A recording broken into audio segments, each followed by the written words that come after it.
الحمد لله على نعمائه والشكر له على توفيقه وامتنانه والصلاة والسلام على نبينا وحبيبنا محمد بن عبد الله وعلى آله وصحبه وعلى التابعين لهم بإحسان إلى يوم الدين أوصيكم ونفسي بتقوى الله تعالى خطبتي تنكور رسوحين كسو هذا الله إلا إسكدا أيو يدي لذا الدير إن لهين حسوس آخرة وعين حسوسين إن هالكن geeridii nabiga sala allahu calayhi wasalam iyadoo taasi ay ka turjumi doonto diyaargarowgeenna iyo inaan tan lagu waarayn faa'iidooyinka ku jira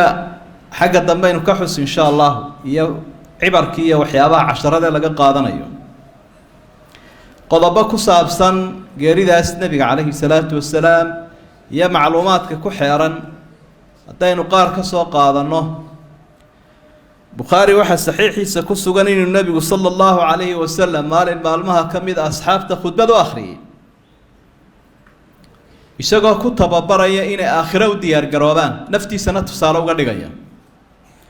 muu caddaynina wuxuu uhi dad yahow ilaahay adduunyada iyo aakhiro wuxuu kala doorgeliyey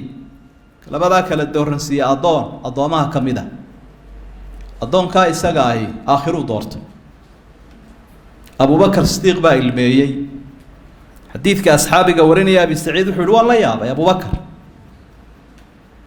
muxuu la ooyayaa abubakar haddii dee ilaahay uu aakhiro iyo adduunyada kala dooransiiyey addoomaha ka mid aakhiro u doortay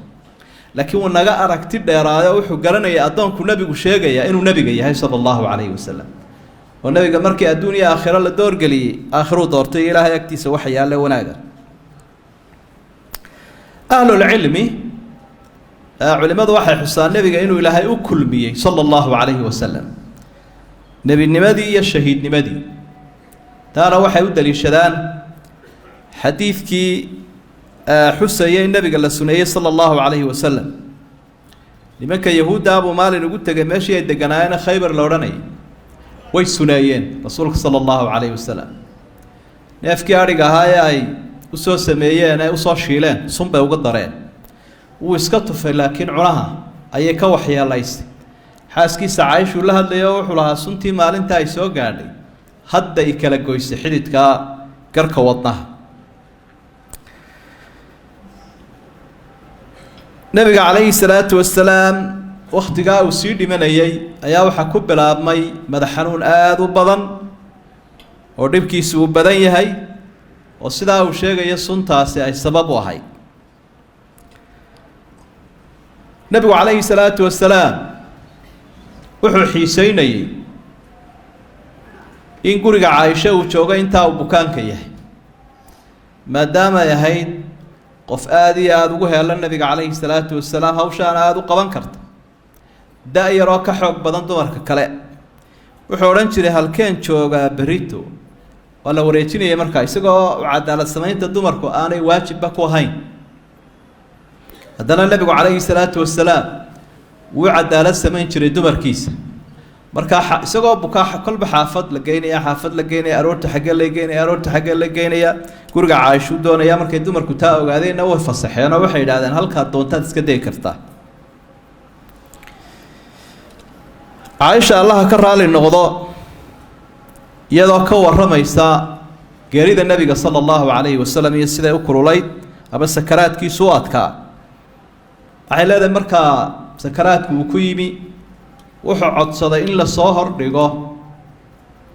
biyaha labada gacmood buu gelinayaa nebigu calayhi salaatu wasalaam marka kulaylku uu ku batay wejiguu ku masaxayaa labada gacmood rasuulku sala allahu calayhi wasalam wuxuu leeyahy laa ilaaha ila allah ina lilmowti sakaraat towxiidka markuu ku dhawaaqo wuxuu leeyahay geeridu waxay leedahay sakaraad markaasuu gacmaha sidaa wejiga u marinaya mar kale kolka xumaddu ay kusii badaato wuxuu odhanaya hariiquu calaya min 7 qirabin lam tuxlal awkiyatuhun waxay ugu shubtaan 7 qarbad oo biyo ah oo aan waxba laga shubin ee buuxbuuxa عائشة وحلا ما رأيت أحدا أشد عليه الوجع من رسول الله صلى الله عليه وسلم ما نرى قف نبي محمد كحنوني حمد بطنا marka sii dhimanay cidda ugu xanuuniye xumad badnayd buu nabigu kaleey salaatu wasalaam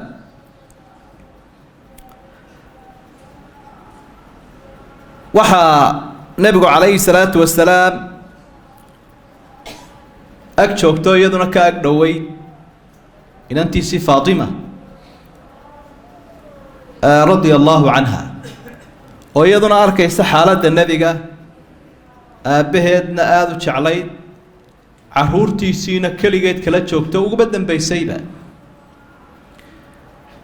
kolkaas ay u naxaysaa waxay leedahay waa kurba abaah maxaa aabahay kurba iyo dhibaato haysa iyo xanuun nabiguna wuxuu leeyahay laysa ala abiki karbun ba'da al-yawm inuu dhimanayo uu sheegaya aanu ka qarinay marka wuxuu leeyahay aabaha maanta kadib kurba iyo xanuun soo mari maayo laano maqtuu'ul janna jannada ayaa loo go'aamiyay anbiyada ilaahayna ugu bushaaray nabigo maanta wixii ka dambeeyo uu ka nasanaya kulayl iyo kurbada adduunyada saasuu ku leeyahay inantiisa nabigu kaleey salaatu wasalaam iyada oo haddana xaaladda adag u marayo maca dalika yaxmil hamma dacwa haddana wuxuu xambaarsan yahay hammigii dacwadda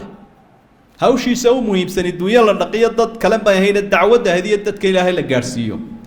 xaaladda kulaylka badan mid inaga mid ah wuxuu oranayaa la iska garanayo dhakhtarigay kan iyeel halkaas ay xanuunaysa cabashadii cataab ku badan lahaa isagu hawshiisi u muhiimsanayd ayuu wali fiirinaya isha ku haya wuxuu leeyahay as-salaata wama malakat aymanukum was-salaada ilaaliya iyo waxa aan mas'uulka ka tihiin ee gacmihiinu ay milkiyeen haddii adoomaha iyo haddii ay xoolaha nool amaanada ilaaliya صلاتنا إلالية لعنة الله على اليهود والنصارى اتخذوا قبور أنبيائهم مساجد ألا فلا تتخذوا القبور مساجد إني أنهاكم عن ذلك إلهي هن عذروا يهود إيكوا نصارى ذا كريستنك نبي ذو ذي دنتي حباله ذي بمساجد تكدل سمية واردين كتاها السمينين نبي لارين تاوان دين ديدية ودردارنا ذي نبي قبل عليه الصلاة والسلام عائشة ما وحي الله ذا مركي هذا با جريدو أي كنت ملا وسيدي مري النبي جو أيوم يردار صامي مركا وحو أجا حقا سرق السقفك هرنا وحو ناقوش أجاي إن وإلهي أنبيادي سدور قلي أدوية آخرة ما دام أنبيادو كعلم بدين ومدة كلا كعقل بدين كجسين إلهي وأصي الشيغين دمانيان حتى دماني سايه مياد كذا قاتين الدنيا مسي الدنيا لقى داية ولا شيء وقت قاسان أيها وحلا بندقة ماشى وجنة كدقينا جنة دي بلا تصيا بركوا حن كرتبت الحالة دي وناسي شيغين تهاي والكاسان إذا لا يختارون ولا هذا بنا دوران معي كل دي الله شيء آخره دورنا يا وحيريدي وجودًا بين النبي عليه الصلاة والسلام مع الذين أنعم الله عليهم من النبيين والصديقين والشهداء والصالحين وحسن أولئك رفيقا اللهم اغفر لي وارحمني والحقني بالرفيق الأعلى اللهم الرفيق الأعلى إلهي ويقدر أنت يا ذو النعمة يسدوا برواقيسي نبي يدا ورنت بدن شهداء صالحين تا إلا للرفيق ولا راعنا كواسا هو ناكسن إلهي ويداف أو إن حريص أو جمع في عنا السراء الراعي فكانت آخر كلمة تكلم بها حتى قبض ومالت يده الشريفة أرجع ساو قدام بين نبيجا ومضنا وكتها براين توحيد قدام بيو كعنتي سيو كرو تاجا يهاس صار عضي مركا وحن كرتين ولنتي سيدي بي مركا وحكون انتي لا بين حاقنتي وذاقنتي لا بتايدا كركايجيو حندورتا انت كذا حيسي سوغا كتير سنة سيداو هيو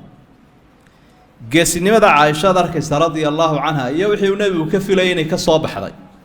kaalintii asxaabtu aabaheedu ku jiraabay matalaysa iyada xil qaaday nabiga xanaaneyntiisii iyo hayntiisii ilaa uu gacanteeda ku dhimanay waxa uu leeyahay xaafid ibn kathiir وعلمك التاريخ دي السيرة هذا جوا الرماه كيريد النبي وحي عليه الصلاة والسلام سندي كوبي طبنات لبيه طبعا كي بشار إلى الربيع الثاني مال سنينه كمال كاي سنين تا لما آسن مال كي ثلاثنا لما آسن هبين كي أربعة الآسي عند المشهور عند الجمهور سدع علماء أيوب بديهين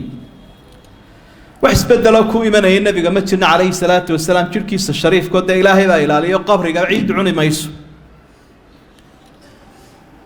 وحينوجد بالله مركاه الدروس والعبر المستفادة من وفاة الرسول صلى الله عليه وسلم أرجنا جيرداس يلي مشهدا النبي قصي كوبان أينود المرني حين كفى إذا سنينا مركب كوبادو حين كفى إذا سنينا أن الموت سبيل كل حي جيردو إنيت نولا كستا وتضو مريا ما هذا ما هو قرا وحكى السنة في كتير تاو لمنايا تاسنوا أمر لما هرانا مركز كذا تلاقى قال ذونا وحي مركي النبي قال هذا وين الرافية ولمن دونا إلهي ذا أوجه وأبوحر إنك ميت وإنهم ميتون أدنى وادي من ينوي دمان دونا نحيد مشهد هذا كيك سنة نيجا نولانا يتشوقي مركتا معناه ذو وحوي لابد من الاستعداد ليوم الرحيل مالين كان سفرك أي نسكت تلاقى الله إن ألابته يسكسي ورسلنا كلنا يعلم لما أنت وحي نوجني إنه إيمان دانو صوص عضو مالين كبها جنا لقشنا يو دركا جنا لا وريج يو لقيبسنا يو مفاتيح ذا ذي أرمها كو خاص كأنا تذكر قيبسن دانو كلا قادن دانو دوية يدت كلن هذا الكذا بداه وحلا وحي خصوصيات كاجا هاي كو جار كاها بالا قادن دونا لا وريج دونا إنه ذا ياشين كم إذا اسك عقل بدن با تذكر وحقر قرا سجون نول بيد هذا مود انتهبل الله ونحريس تهبل تعسدي سيسوقره الكاسال يهبلو تسيدا سال يدي من نوشاي runtood weeyaan bul waa runtood laakiin waxay ku yar kharibeen way soo qadimeen been bay sheegaane laakiin wallahu baabul inaan socon doona dhiman doono waxa labaad aynu ka faa'iideysanaynaa zuhduhu sallallahu alayhi wasallam fi alhayati dunya nabi muhammad sallallahu alayhi wasallam isagoo wuxuu inaga duwanaa adduunyadu meel iska dhigay marka wax dhaxalaba kama teginba waxa uu ka tagay hubkii uu ku dagaalamayay iyo dhul yaroo waqaf noqday iyo gaadiidkii uu fuushanaa gaadiidkii iyo hubkii uu ku dagaalamayay in yaroo dhulaha waqaf noqotay marka si aan ugu hawshoonin ugu farbaxa diinta ilaahay iyo dacwada isagu saas u doortay marka zuhdu fi dunya inuu qofku adduunyada ku dhex saahidaa qiimaha ay leedahay ayaa nabigu tusaale inoogu yahay sallallahu alayhi wasallam قصة واحد شنادة إن تسنى مكر اليهود وقتلهم للأنبياء والأولياء يهود نيوان كلا يداضو عداوة دولة قرآن كعديين أنبياء قيبنا بينيين قيبنا الدلين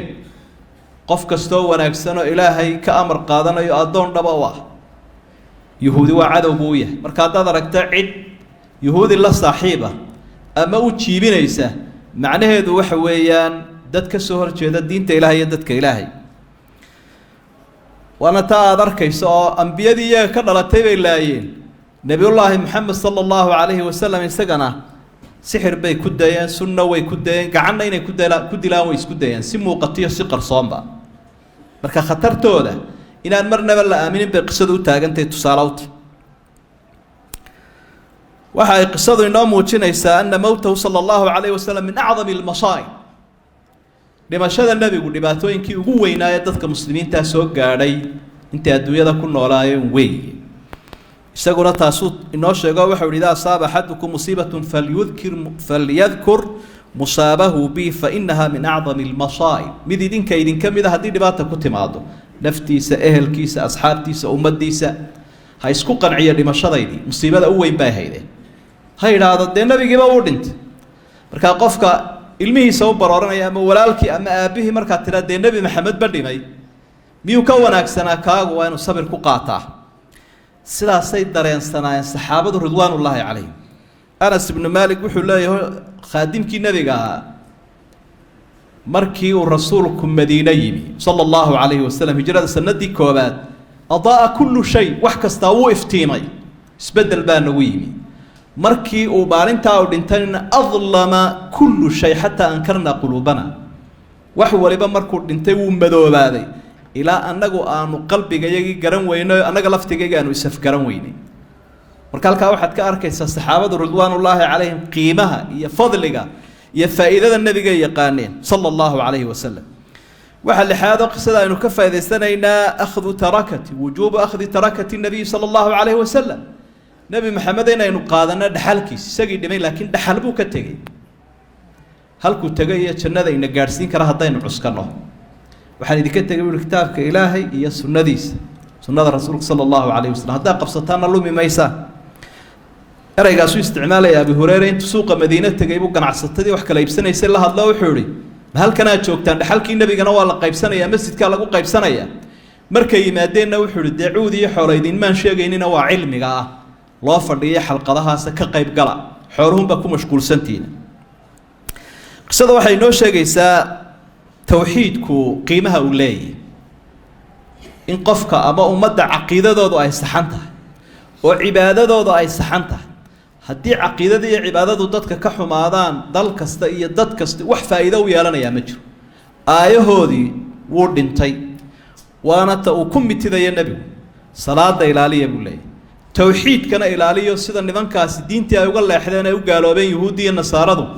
caqiidadu way idinka xumaanina qubuur caabud ha noqonina idan markaa sahayda keliya halkan lagala tegayaa waa caqiido iyo cibaado wanaagsan arrimaha toddobada meelahaasa ayaa mustafaadaadka aynu qisadan ka qaadan karaynaa iyo markaynu soo ururino way iska shaqaysanaynaa adduunyada waa dadaalaynaa laakiin safar baa soo socda lama filaana aan idhaahda ee aan la ogeyn goortuu iman doono ogeysiisna aan lahayn soo noqodna aan lahayn safarka sidaas maxaa kaala gudban in alaabtu iskaga kaa xidhnaato istiraatiijiyadda doonto lahaw waxaad doonto qabso dowlad iyo dal waxaad doonayso dhis laakiin dardaarankaaguna ha kuu qornaado dayntana iska bixi dulmigana iska reeb iskana diyaargarow ilaan iminkaa lagu soo heli karaa oo lagu qaban karaa taasaa inala gudban dhammaanteed allahuma arina alxaqa xaqan warzuqna itibaaca وارنا الباطل باطلا وارزقنا اجتنابه ربنا لا تزغ قلوبنا بعد إذ هديتنا وهب لنا من لدنك رحمة إنك أنت الوهاب اللهم انصر الإسلام والمسلمين اللهم انصر الإسلام والمسلمين اللهم انصر المستضعفين والمجاهدين في سبيلك في كل مكان يا أرحم الراحمين اللهم إنا نشكو إليك ضعف قوتنا وقلة حيلتنا وهواننا على الناس يا أرحم الراحمين اللهم أسقنا الغيث والرحمة ولا تجعلنا من القانطين اللهم إنك كنت غفارا فأرسل السماء علينا مدرارا وآخر دعوانا أن الحمد لله رب العالمين وأقم الصلاة